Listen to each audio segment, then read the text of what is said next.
Assalamualaikum warahmatullahi wabarakatuh. Alhamdulillah, salatu wassalamu ala rasulillah wa ba'du.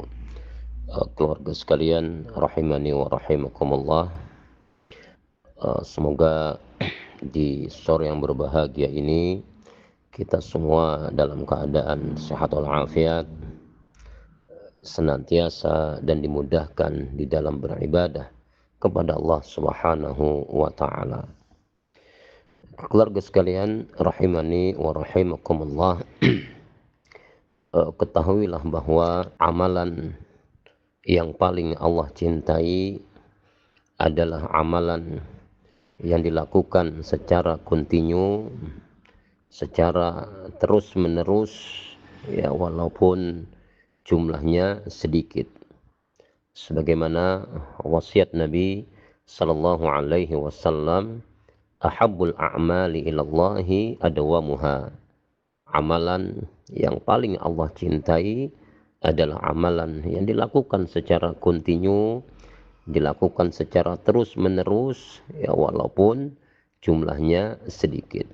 Nah, ini yang harus kita bangun, yaitu istiqamah di dalam beribadah, istiqamah di dalam beramal soleh.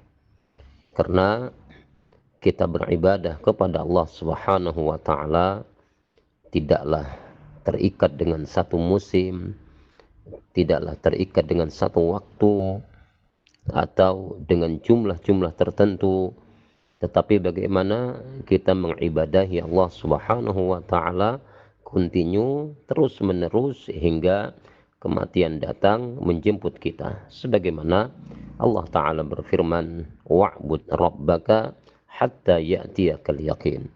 Dan sembahlah Rabbmu, beribadahlah kepada Rabbmu hingga kematian datang menjemputmu. Maka dalam ibadah kepada Allah Subhanahu wa taala yang dituntut adalah istimrar, yaitu ibadah yang berkesinambungan.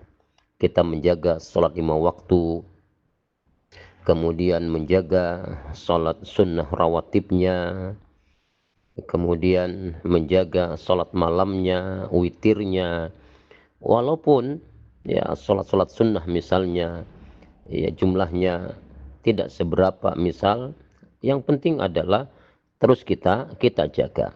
Ya, semisal salat malam misalnya, kalau memang kita mampunya hanya 2 rakaat dalam satu malam, ditambah witir misalnya 1 rakaat, maka tidak masalah. Yang penting lakukan secara terus menerus, ya, daripada malam ini kita memaksimalkan beberapa rakaat, ya, namun besok kita libur, lusa kita libur.